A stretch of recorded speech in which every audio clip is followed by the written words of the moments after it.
इतिहास के ग्रंथ हैं, फिर से हम ग्रंथों पे आ गए, तो इसमें पुराने समय में भी 5000 साल, 7000 साल, 12000 साल, उस समय भी बहुपत्नीवाद, बहुपतिवाद दिखता है। जैसे द्रौपदी के 5 पांडव पति थे, फिर दशरथ की 3 रानियां थी, महाराज दशरथ की, तो रामायण में भी है, महाभारत में भी दिखता है। तो ये जो चीज़ है ये काफ़ी समय से है, मतलब एक्सेप्टेड है सोसाइटी में। ऐसा कुछ नहीं है कि वो कोई हुआ है। तो इस बारे में आपको क्या लगता है? मतलब कभी की कहाँ बात है, विजयनगर के जो राजा थे है ना, कृष्णदेवराय, उनकी भी 2 पत्नियां थी।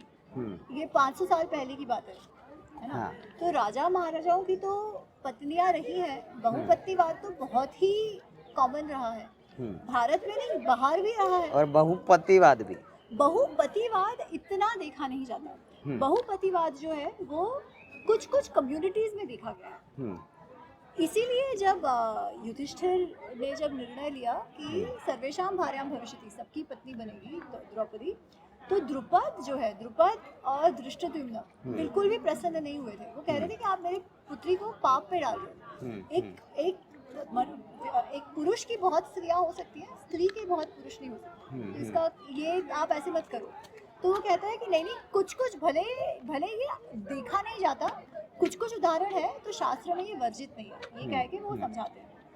तो बहुपत्नीवाद इतना नहीं देखा गया है, कुछ कुछ एग्जाम्पल्स हैं, कुछ कुछ कम्युनिटी स्पेसिफिक एग्जाम्पल्स हैं, बट बहुपत्नीवाद तो हाँ हमेशा से रहा है, अनलेस एंड अनटिल कॉन्स्टिट्यूशन ने उसको ये किया। अच्छा, आप उसमें भी कैसा है, क्या हरेक के लिए बहुपत्नी होना संभव है क्या? क्योंकि रखना भी करना वो भी तो पॉसिबल नहीं है ना। तो जनरली ऐसा देखा गया है कि जो मटीरियली अर्थ के तौर पे जो व्यवस्थित हो उन्होंने रखी है, क्योंकि लोगों से एक ही स्पाउस नहीं संभलते। तो अच्छा, उसका कारण क्या होता था बहुपत्नीवाद का? एक तो पॉलिटिकल रीजंस होते थे कि आपके राज्य के साथ, मतलब जितने आपकी पत्नियां होंगी उतने आपके फ्रेंडली राष्ट्र होते जाएंगे, है ना, कि रिलेशंस, पॉलिटिकल रिलेशंस बन रहे, so it could be strategic. The other was कि गृहस्थ जीवन का प्रयोजन क्या था? गृहस्थ जीवन का प्रयोजन ऑफ कोर्स ये था कि जो बाकी सारे आश्रम हैं उन सबका आप आश्रय बनो। तो अर्थ का जो उत्पादन है वो गृहस्थ आश्रम में होता था। समाज कैसे चलता रहे? जब तक अगर बच्चे ही नहीं होंगे तो समाज तो चलेगा नहीं। आपकी जो समाज व्यवस्था है वो तो बच्चों की प्रोजनी पे अवलंबित है।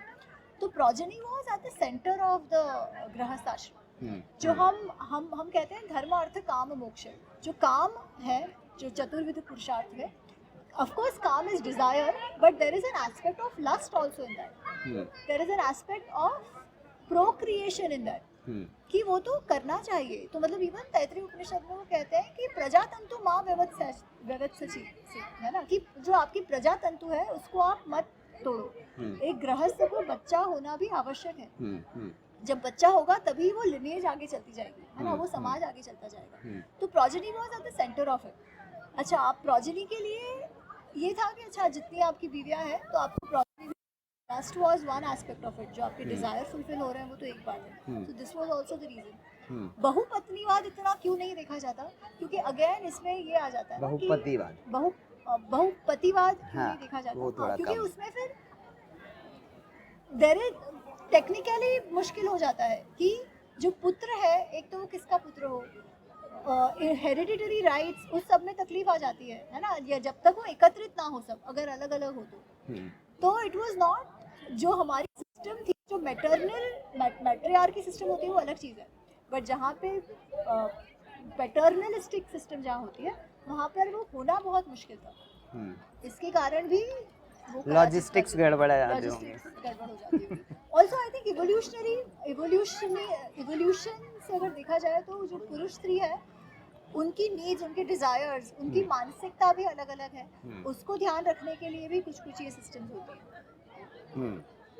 तो अब ये समझ में आता है कि अपना अपना काम करते हुए भी बढ़िया बढ़िया पुस्तकें लिखना, स्वाध्याय करना, संस्कृत सीखना, जो हमारी संस्कृति है, सब संभव है। अमी जी इतना बड़ा उदाहरण है उसके हमारे सामने। तो हम आज ब्रीदिंग हिस्ट्री के दर्शक अमी जी के आशीर्वाद के साथ अरे ऐसे मत कहिए, फिर कुछ से बोलने मिलने के की अंदर इच्छा दोष हो गया हो, चूक हो गई हो तो क्षमस्व उसके लिए। पुनः मिलने की क्योंकि आकांक्षा के साथ मैं भी एक सीकर हूँ, मैं भी पढ़ रही हूँ, सब जानती नहीं हूँ, तो बस उतना। तो हम पुनः मिलने की आकांक्षा के साथ आपसे विदा लेते हैं और दर्शकों को आनंद की अनुभूति हो। पुनर्मिलामः अमी जी। ये है सुधर्मा, विश्व का एकमात्र संस्कृत का समाचार पत्र।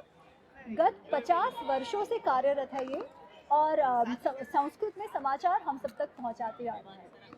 मैसूर से प्रकाशित होता है। मैसूर से प्रकाशित होता है।